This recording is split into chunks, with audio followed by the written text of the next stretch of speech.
What's up, YouTube? It's your boy Dwal coming at you with another video. And today is a quick vlog of my day here in Puerto Rico. Yeah, so I just came here for 3 days. Actually just to get away a little bit. And today I'm just shooting a short, quick vlog to give you a little glimpse of what I did for today. I hope you guys like it. And don't forget to like and subscribe to the channel. And thanks for watching. Let's go.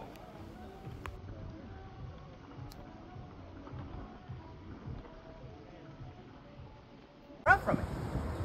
Yes, at that time period they're making rum here, but it wasn't ron del barrilito yet. It was more kind of like a moonshine style. It was actually the third generation of the family when ron del barrilito was created as we know it today. And that house over there is the original house of the Fernandez family. It was built between the late 1700s and early 1800s. Ooh. And still preserves some of the original architecture elements, that Spanish style. So if you look at the arch, the shape of the stairs, very typical of that time period. So we can go upstairs, you can have a better look at the house inside. And what year was this house built? Between late 1700s and early 1800s. Oh wow, that's a long time. Whoa. Yeah. So in here, please, what's your step? It's just a little warm up before drinking more rum. Okay.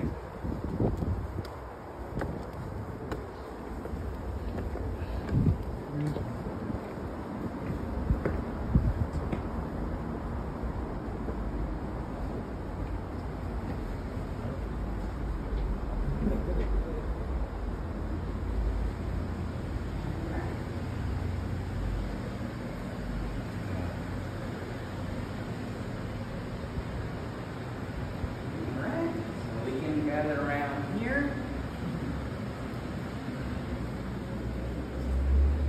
So my friends, now one of the first things in here about this portrait, this fella here, his name was Pedro Fernandez. He is the one who created ron del barrilito as we know today. He's from the third generation family. What is interesting though is that his actual inspiration to make ron del barrilito was cognac. Because when he was young, around the 1860s, he wanted to pursue a career as an engineer, so he traveled to France to study.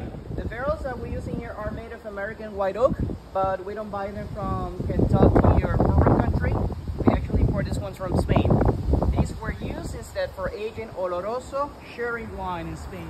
And that sherry wine that is absorbed by the wood is gonna give a rum different flavor profile. A bit sweeter, fruitier, more kind of like a brandy or cognac kind of flavor to it. And that was the influence of Pedro. 5 stars from 20 up to 35 years. So those last two are more like special limited edition. But you will notice once we return over there in the tasting, we're gonna taste them all.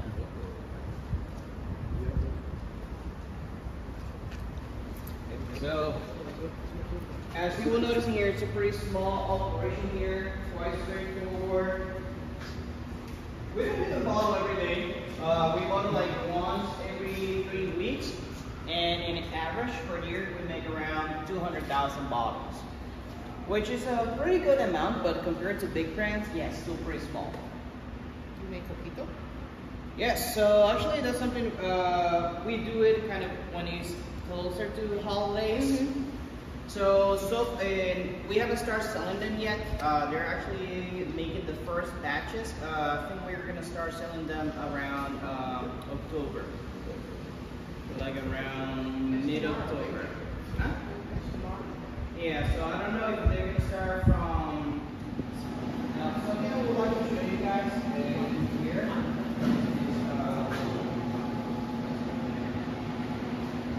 This is where all the liquor is stored. So, this is a sample of each animal. So this is just a still alcohol from sugar cane, so we can pour outside. Now, in the particular case of ron del barrilito, before we even fill the barrels and start aging it in this room, first we're going to do the technique that Pedro adopted from the cognac, which is called maceración or maceration. Basically, consists you take a portion of this ethanol to fill the small vats you see around here, and then we're going to combine that with different kind of dry fruit and spices, and we leave that for about So the alcohol starts extracting flavors. And here you can see an extraction of different flavors, for example, macerations. Now, once we have this, then we're gonna focus on the big tank over there, and according to the formula, they're gonna dump a bunch of this ethanol in the big tank and then take a very small amount of this macerations and mix it together with the ethanol over there. But it's simply just to give a little hint. We don't want to use a lot of this because we don't want to make a spice rum. We want a classic age rum. And so once we do that initial mix, we're gonna use the mineralized water to cut down the alcohol content, and then we bring it down to about 50% of alcohol. And that's when finally we're gonna fill the barrel, start aging the rum. And as I mentioned before, we let it age, and then the master blender, according to the clear profile, does the blending, and finally bottling. So my friends, if you like, you can open the lid, you can smell them if you like. Also, I know it's a little hot in here. If anybody would like a bottle of water, here are a couple of bottles of water. So, would you like a bottle of water or you're good?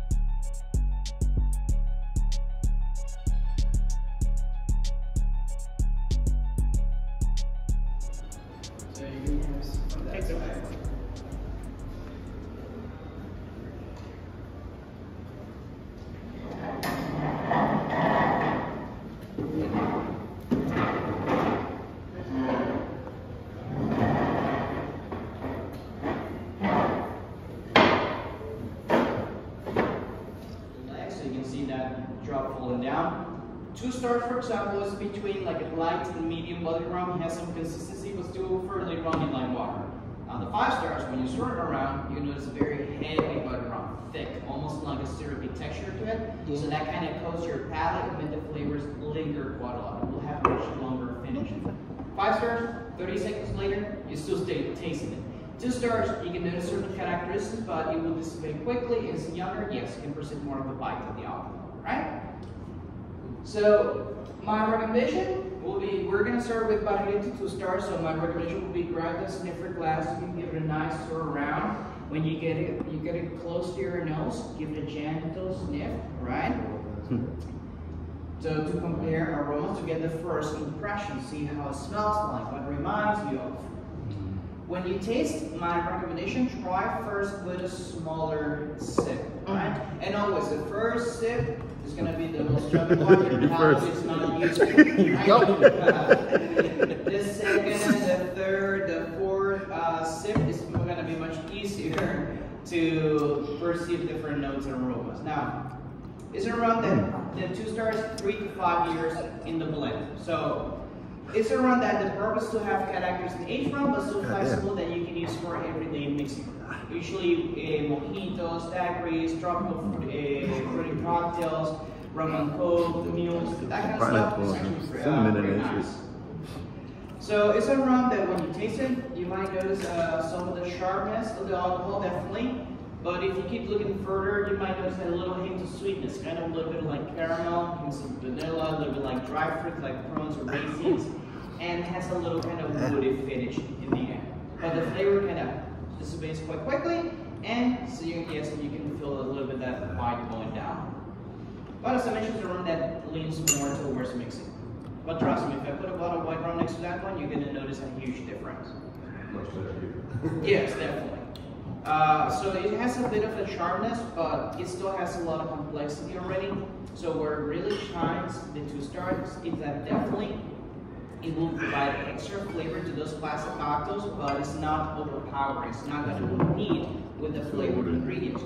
Also remember, if you're going to make something like a mojito, you don't want to use a very long age rum because it's going to be a very bold flavor and it's going to overtake the flavor of the mojito, so it's not going to taste it great. It's going to start competing. So now that you got the chance to try the 2 stars, hey, how was it for you? How does it taste like? There's a bite to it. There's a bite to it, yeah. Has a bite, alright. But yeah, you can notice it has some little flavor already. But it's also good that you first try with the 2 stars, so now when you try the other ones, you can also notice progression, how much smoother they become thanks to the extra years of age. Now, the next one that we're going to try is going to be, of course, the Barrilito 3 stars. Okay, the 3 stars, that's actually our original rum that we started with since 1880. Now, that one is aged longer, and that's actually a vanilla rum from 6 to 10 years old. And this is actually more intended as a sipping rum. It's a rum you can easily enjoy on the rocks, neat if you like old fashions, Manhattans, and stuff like that. It's actually pretty amazing. Definitely much smoother than the first one. Alright? It's a little bit sweeter, more like a caramelized forward flavor, kind of like maple butterscotch, a little bit like caramelized bananas, a little bit like spicy notes on front, a little bit like cinnamon and ginger, a little pepper in front. Right? Yes, clap. Thanks, man. Thanks. Appreciate it. Thank you. Next.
Yeah, so that's pretty much gonna sum up the day. A little quick tour of what I did for today.